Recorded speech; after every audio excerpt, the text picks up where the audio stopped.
আপনারা কি ওই কবুতর আগে যে দুইটা কবুতর দেখাইলাম ওই কবুতর পালবেন নাকি আমার এই হাতের এই কবুতরটা পালবেন বলেন তো? এবং আমি তো এক কথাই বলবো যে তার এখন অনেক বড় লস হয়েছে না। এখন এই লস এনজয় করা ছাড়া তার কোনো উপায় নাই। উনি যখন কবুতরটা বিক্রি করতে যায় সবার কাছে এরকম বেশি দাম চায়া, তার মানে কেউই আর এই কবুতরের ব্যাপারে ইন্টারেস্ট দেখেন। তো উনি এত কম টাকায় কবুতর কিনতে চাইলে আমার থেকে কবুতর না কিনে আপনার ভালো। আলটিমেটলি আসলে এই কবুতরের জন্য আমাকে অপমান করছিল, ঠিক আছে, এটাই হচ্ছে বাস্তব কথা। তার মানে আসসালামু আলাইকুম দর্শকবৃন্দ, কি অবস্থা সবার, কেমন আছেন আপনারা? আপনাদের সবাইকে আমাদের নতুন একটা ভিডিওতে স্বাগতম। তো দর্শকবৃন্দ, আমি আজকে দুইটা কবুতর কিনছি। তো এই দুইটা কবুতর কেনার পিছনে একটা বিশাল ইতিহাস আছে। সেটা হচ্ছে আপনারা এই যে মাদিটা দেখতেছেন, এটা হচ্ছে বাঘা টাইপের একটা মাদি।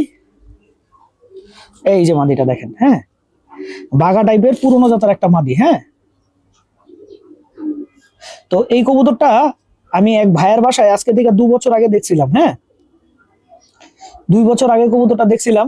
তো এই কবুতরটার বাচ্চা ওনার বাসায় খুব ভালো রেজাল্ট করতেছিল। এই কবুতরটা নিজেও তখন খুব ভালো রেজাল্ট করতেছিল, ওর বাচ্চা আর হচ্ছে ও খুব পাল্লায় খুব ভালো করতেছিল। তো 2 বছর আগে আমি কবুতরটার দাম বলছিলাম। হ্যাঁ, তখন আমি এই কবুতরটার দাম বলছিলাম হচ্ছে আপনার 10,000 টাকা দাম বলছিলাম। তো উনি জাস্ট আমাকে একটা কথাই বলছিল, ঠিক আছে, যে ভাই দেখেন, এত কম টাকায় কবুতর কিনতে চাইলে আমার থেকে কবুতর না কিনে আপনার ভালো। আলটিমেটলি আসলে এই কবুতরের জন্য আমাকে অপমান করছিল, ঠিক আছে, এটাই হচ্ছে বাস্তব কথা। তার মানে 10,000 টাকা দামটা বলে ফেলছিলাম, আমি অনেক বড় অপরাধ করে ফেলছিলাম যে এত কম দাম বলছি এর জন্য। তো এখন মজার কথা হচ্ছে এই কবুতরটা আমি কিনছি, এই কবুতরটা আমি এখন কিনছি হচ্ছে 2,000 টাকা দিয়া। তো তখন 10,000 টাকা দাম বলাটা আমার অপরাধ ছিল, যে কারণে আমি কথা শুনছি, আজকে কিনছি 2,000 টাকা দিয়া। এখন মজার কথা হচ্ছে কি, 2,000 টাকা দিয়ে এই কবুতর কিনছি, ঠিক আছে, এই কবুতর আমার কাছে তেমন কোনো ভ্যালু নাই, এখন অনর্থক কিনছি। এটা বলতে পারেন যে জিদের বসে কিনছি, আর কোনো কারণ নাই। মানুষের একটা রাগ থাকে না, ক্ষোভ থাকে না, এই ক্ষোভের জন্য কিনছি। ক্ষোভের জন্য ব্যাপারটা কি, সেটা হচ্ছে যে সে তখন আমার বলছিল, তো উনি এই কবুতরটা আপনার তখন আমার কাছে বিক্রি করে নাই। এরপরে মনে করেন এই কবুতরের উনার বাসায় রাখছে, রাইখা আরো রেজাল্ট হয়েছে। তো একটা পর্যায়ে উনি যখন কবুতরটা বিক্রি করতে যায় সবার কাছে এরকম বেশি দাম চায়া, তার মানে কেউই আর এই কবুতরের ব্যাপারে ইন্টারেস্ট না।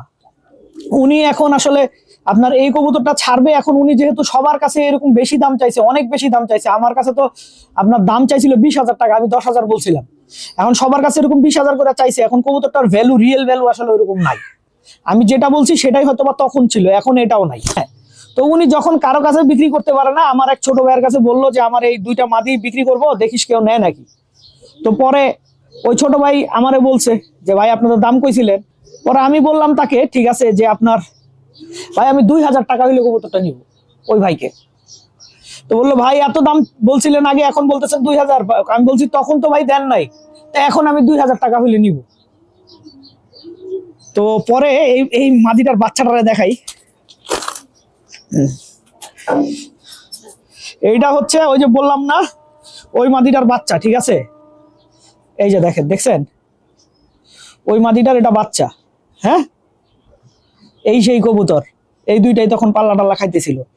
তো আমি বললাম এবং মা মেয়ে দুইটাই নিব, আমি আসলে দুইটা কবুতর 4,000 টাকা দিব, যদি হয় আমাকে দিয়ে, না হইলে আমাকে দেওয়ার দরকার নেই, ঠিক আছে। তো এখন শেষ পর্যন্ত আমার বাসায় এসে আমার বড় ভাই কবুতর দিয়ে গেছে 4,000 টাকা দিয়ে।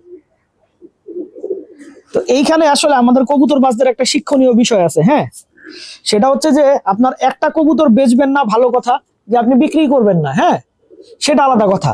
কিন্তু একটা কবুতর যদি বলেন বিক্রি করবেন, কিন্তু এমন বেশি দাম চাবেন যেটা অনেক বেশি, এটার জন্য ভাই টুডে অ্যান্ড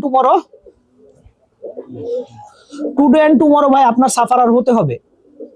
এবং আমি তো এক কথাই বলবো যে তার এখন অনেক বড় লস হয়েছে না।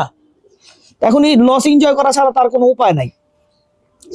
তো বড় ভাই ভিডিও তো দেখছেন, ঠিক আছে, আমি আপনারা আগেই বলছিলাম কবুতর নেওয়ার সময় যে আমি এই বিষয়ে আপনার এই কাহিনীটা নিয়ে একটা ভিডিও করবো। আপনার কাছে অনুমতি নিয়েই ভিডিওটা করলাম, শুধু মানুষকে শেখানোর জন্য। তা আপনি তো আমার বড় ভাই হন, যদি আমার কথায় রাগ করে থাকেন দয়া করে আমাকে ক্ষমা করে দিন। কিন্তু এই কথাগুলো কিন্তু আপনাকে আমি সামনাসামনিও বলছি, আর আপনার নাম তো আমি উল্লেখ করি নাই, ঠিক না ভাইয়া? আর কেউ তো বুঝবে না আসলে কার কথা বললাম। তো তারপরে ভুল হইলে ভাই ছোট ভাই হিসেবে মাফ করে দিন। কিন্তু এখন আসলে আমি আরো ভালো কবুতর পালতে চাই, যে কারণে আমি এই কবুতর পালতে ইচ্ছুক না। যেমন এই যে আমার হাতে এখন যে কবুতরটা দেখতেছেন, হ্যাঁ, এইটা কিন্তু প্রায় ওই প্যাটার্নেরই কবুতর, কিন্তু দেখেন এই কবুতরটা খেয়াল করেন। আপনি বলেন, আপনারা কি ওই কবুতর, আগে যে দুইটা কবুতর দেখাইলাম ওই কবুতর পালবেন, নাকি আমার এই হাতের এই কবুতরটা পালবেন? বলেন তো, আপনারাই বলেন। ঠিক আছে, তো দর্শকবৃন্দ, ভিডিওটা আমি এখানেই শেষ করছি। আপনারা সবাই ভালো থাকবেন, আর আপনাদের কাছে অনুরোধ থাকবে কখনো কোনো কিছুতে বেশি বাড়াবাড়ি করবেন না। ভিডিওটা এখানেই শেষ করছি। আসসালামু আলাইকুম রহমতুল্লাহ।